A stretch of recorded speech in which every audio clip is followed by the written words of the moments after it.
Hey there, thanks for joining me. Welcome back to my channel. Today we're going to be making a block for block printing.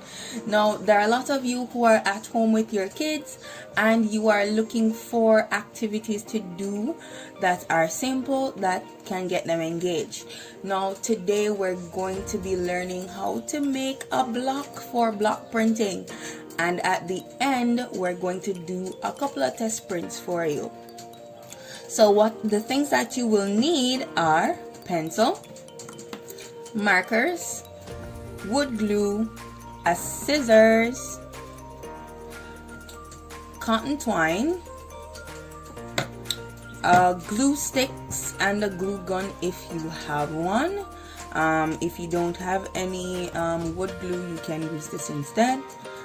And your matrix or motif. This is the design that's going to be on my block.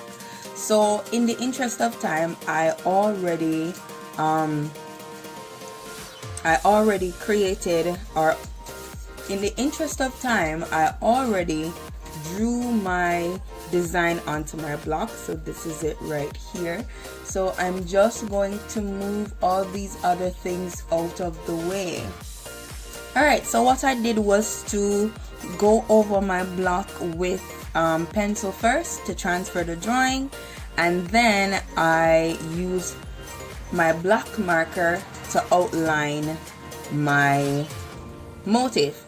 So the next thing I'm going to do is I'm going to take my cotton twine and I'm going to find the end of it. I'm going to be measuring because what we're going to do, we're going to be pasting the cotton twine on the markings that we made. So I'm going to be measuring how much cotton twine I need from this end to the very edge of here.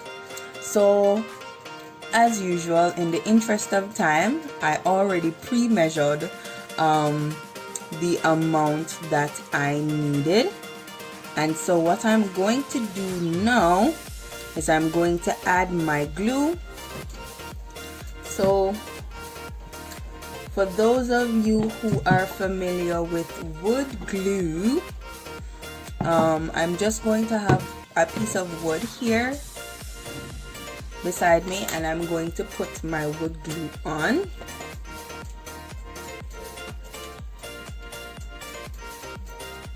Because this brand, it doesn't really have a sprout, so I will have to administer the glue. And usually what helps is having a very small piece of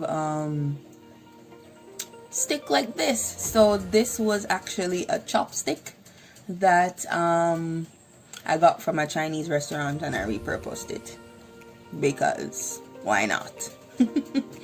And so I'm just going to take my wood glue and on my chopstick, and I'm going to trace the lines.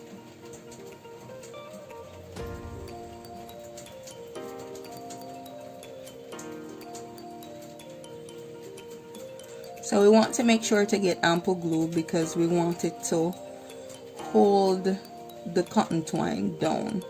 We don't want the cotton twine moving all over the place. We want it to be fixed in one position. So if you see areas where you can still see the marker, just cover it with your glue.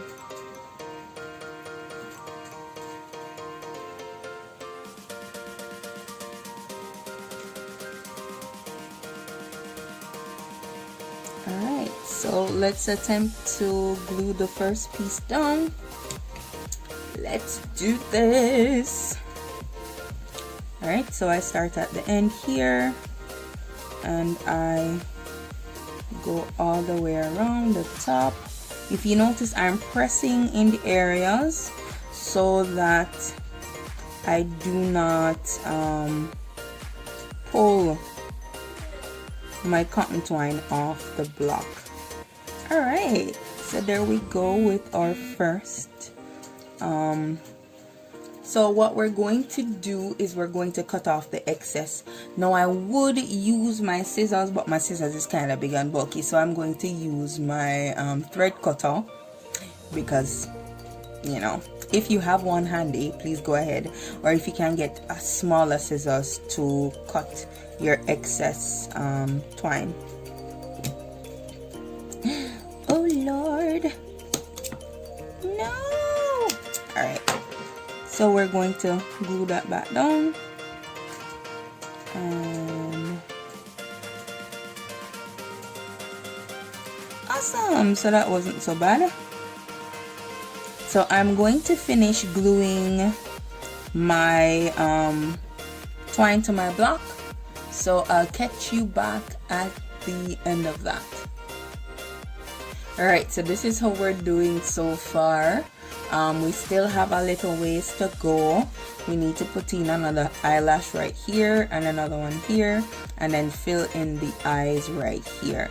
So I had to get creative, guys, because this cotton twine was constantly unraveling.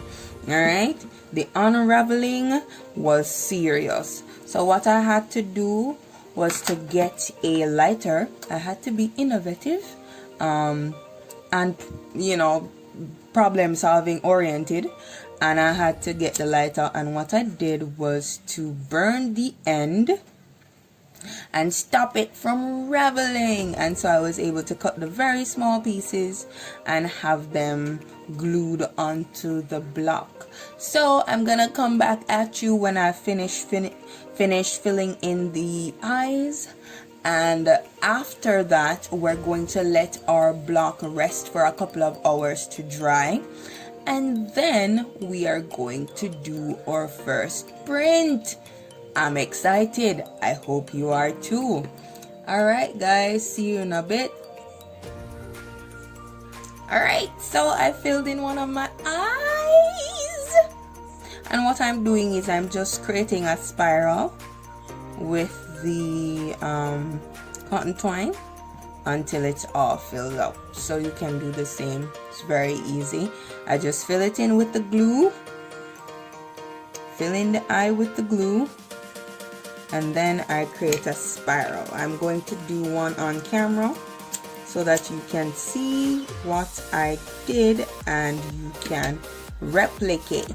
Alright, so I'm just gonna start at the edge of my glue, and I'm laying the cotton twine into the glue as I go along, and then I am going to curve this around.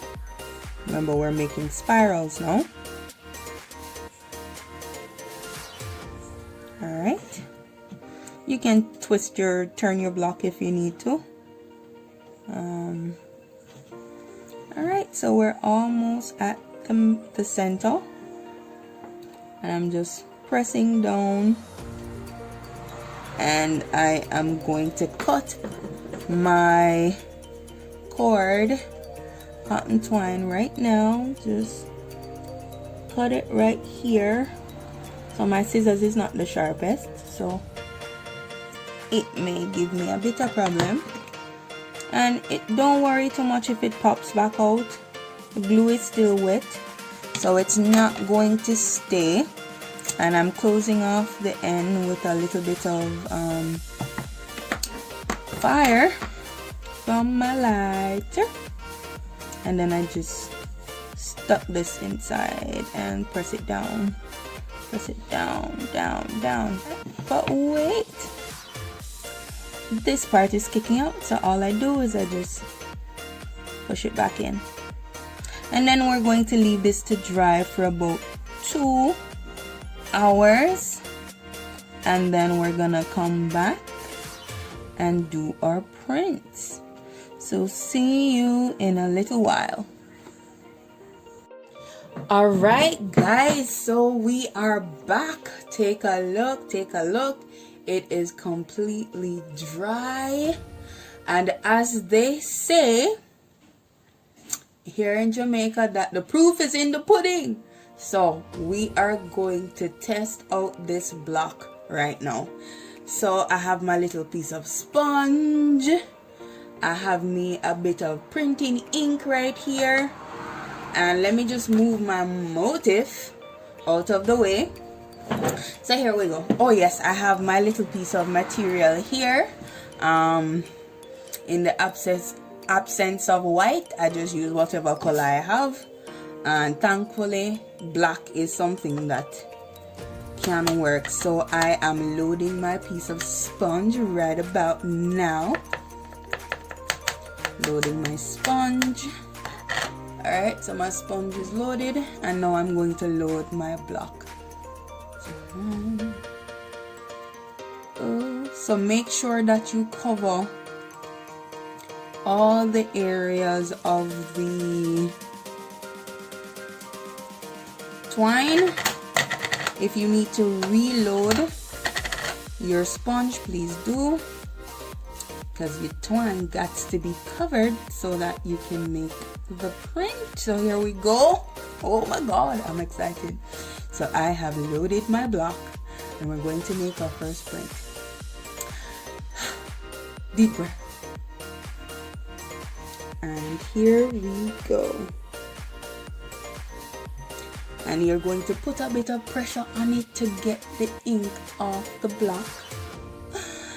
Oh my gosh. All right, so now we are going to remove the block slowly.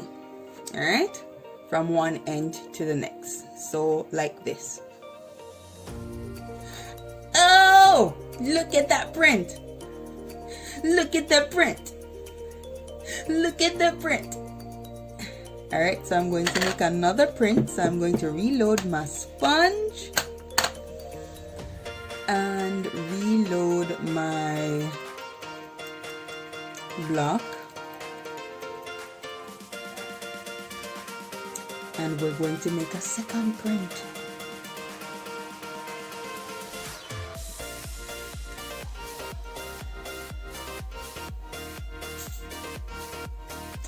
I am super excited, guys. Here we go. Ah! I'm loving this, of course. I am loving it. Right. So the noise that you guys are hearing, it's just the top of the printing ink rattling. The top of the container rattling on my table. All right, so we're going to make another print. Put a bit of pressure. Yeah, pressure. Then you remove. All right, so you guys get the idea, right? I'm going to do probably about 1, 2, 3 more prints, and then that will be all for today. So I hope you guys try this out with whatever design you choose or whatever motif you choose. Try it out, and you can probably paste it up or make something from the material. Remember to allow your fabric to dry. And then what you can do is to use your iron. Use your iron to run over the fabric, but first you need to cover it with a bit of newspaper. Not steam now. Don't put it on the steam setting. Just use it on the dry setting and run over it with your newspaper on top of the fabric. And this ink will stay forever. All right, so second print, I should say sixth print, and then we're going to put a final print right here. You see the light in the dark. Oh yes, guys, I sing all the time. So if you are going to be following me on this YouTube journey, you're going to hear me singing a lot. I sing even when doing very common tasks like washing the dishes or something like that, sweeping the house. I don't know, they say music sweetens labor, so I guess that's what it is for me. Alright, thanks for watching, guys. Please enjoy printing and let me know how it works for you in the comments. Bless you all.